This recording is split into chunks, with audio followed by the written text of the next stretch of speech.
அனைவருக்கும் வணக்கம். தெய்வீக பலன்கள் சேனல் சார்பாக தங்களை அன்புடன் வரவேற்கிறோம். இன்று நம் காணொளியில் காண விரும்புவது பங்குனி மாத பாரம்பரிய ஸ்ரீ வராக ஜெயந்தி என்று என்ன செய்ய வேண்டும் என்பதை பற்றி இந்த காணொளியில் பார்க்கலாம். வாருங்கள் காணொளிக்கு செல்லலாம். மறக்காமல் ஒரு சப்ஸ்கிரைப் செய்யவும். மனிதன் குழந்தையாக பிறந்து 6வது மாதம் கழித்து கால்களை மடக்கி முட்டி போட்டு பன்றி குச்சிகளைப் போல எழ ஆரம்பிக்கும் பருவம் அது. அதனால் அந்த பருவம் வராக அவதாரத்தோடு தொடர்பு படுத்தப்படுகிறது என்பது வியப்புக்குரியதாக இருக்கின்றன. விஷ்ணுவின் 3வது அவதாரம் வராக அவதாரம், அதாவது பன்றி அவதாரம். மனிதன் குழந்தையாக பிறந்து 6வது மாதம் கழித்து கால்களை மடக்கி முட்டி போட்டு பன்றி குட்டிகளைப் போல எழ ஆரம்பிக்கும் பருவம் அது. அதனால் அந்த பருவம் பன்றி பருவமாக, அதாவது வராக அவதாரத்தோடு பார்க்கப்படுகிறது. காக்கும் கடவுளான மகாவிஷ்ணு பக்தர்களை காக்கும் பொருட்டு 10 அவதாரங்கள் எடுத்தார். இந்த வரிசையில் விஷ்ணுவின் 3வது அவதாரம் வராகம் அவதாரம், அதாவது பன்றி அவதாரம். பூமியை கைப்பற்றிய இரண்யனின் தம்பி இரண்யாட்சணன் என்ற அசுரன் அதை ஒரு கடலுக்கடியில் எடுத்து சென்றான். பூமியை காக்கும் பொருட்டு கடலில் இருந்து மீட்க வராக அவதாரம் எடுத்தார் இறைவன். பூமியை மீட்பதை தடுக்க வந்த இரண்யாட்சனுடன் 1000 ஆண்டுகள் போர் செய்து வராகமூர்த்தியே வென்றார் என்பது ஐதீகமாகும். இராமாயணம், சடாபாத பிரமாணம், தைத்தியம், ஆரண்யகம் உள்ளிட்ட இலக்கியங்களில் வராக அவதாரத்தை பற்றிய ஆன்மீக குறிப்புகள் அதிகளவில் காணப்படுகின்றன. வராக படிமம் என்பதை ஆதிவராகம், எண்யராகம், பிரளய வராகம் என 3ஆக பிரித்துள்ளனர்.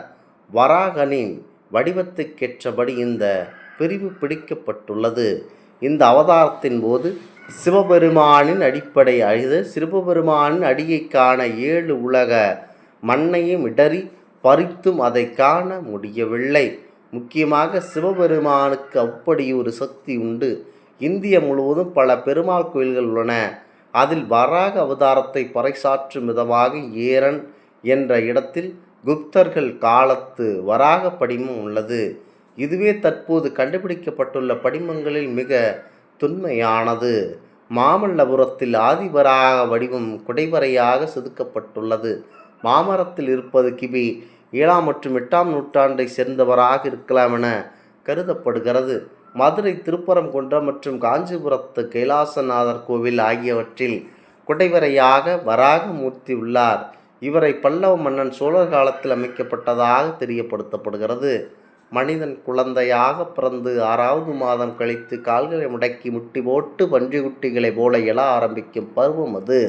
அதனால் அந்த பருவம் வராக அவதாரத்தோடு தொடர்பு படுத்தப்படுவது என்பது மிக முக்கியமாக இருக்கிறது. முக்கியமாக வராகமூர்த்தியை நிலப்பிரச்சனை, வீட்டில் ஏதேனும் பிரச்சனை ஏதாக இருந்தால் இன்றைய நாட்களில் முக்கியமாக வராகமூர்த்தியை மனதில் நினைத்து கொண்டு வழிபாடு செய்யுங்கள். அனைத்தும் நல்லபடியாக நடைபெறுகிறது.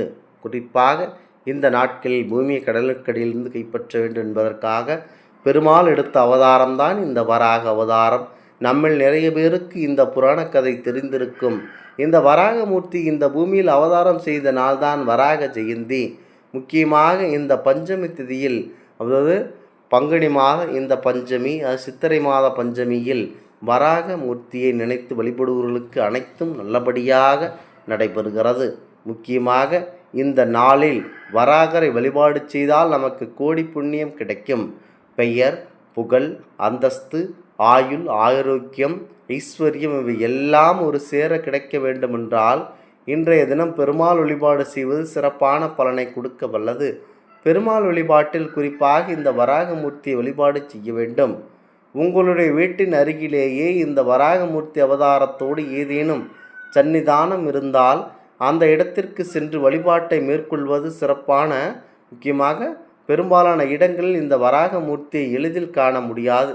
குறிப்பிட்ட சில இடங்களில் மட்டுமே இவருக்கான சன்னிதானங்கள் இருக்கும் என்பதும் குறிப்பிடத்தக்க ஒரு விஷயம். வராகமூர்த்தி இருக்கும் ஆலயங்களுக்கு தேடி செல்ல முடியாது என்பவர்கள் என்ன செய்வது என்றால், வீட்டிலேயே பெருமாளுக்கு திருவுருவப்படத்திற்கு முன்பு ஒரு விளக்கேற்றி வைத்துவிட்டு மனமுருக வேண்டிக் கொள்ளுங்கள். நிலம் சம்பந்தப்பட்ட பிரச்சனைகள் ஏதாவது உங்களுக்கு இருந்தால் அந்த பிரச்சனைகள் தீர வேண்டும் என்று பிரார்த்தனை செய்யுங்கள். சொந்தமாக உங்களுக்கு நிலம் வேண்டுமென்றால் நீங்கள் வராகமூர்த்தியை வேண்டிக் கொள்ளலாம். ஏனென்றால் இந்த நிலத்திற்கு சொந்தக்காரர் வராகமூர்த்தி. இந்த பூமியை காப்பாற்றி கொண்டு சூரிய குடும்பத்தோடு சேர்ந்தவர் இந்த வராகமூர்த்தி. இவரிடம் வேண்டுதல் வைத்தால் நிச்சயம் நிலம் வாங்கும் யோகம் நமக்கு கிடைக்கும். இன்றைய தினம் பெருமாள் முன்பு நாம் பாட வேண்டிய ஒரு எளிமையான பாடலை பாடி அனைவரும் இந்த பரம்பொருள் பெருமாளுடைய அருளை பெறலாம்.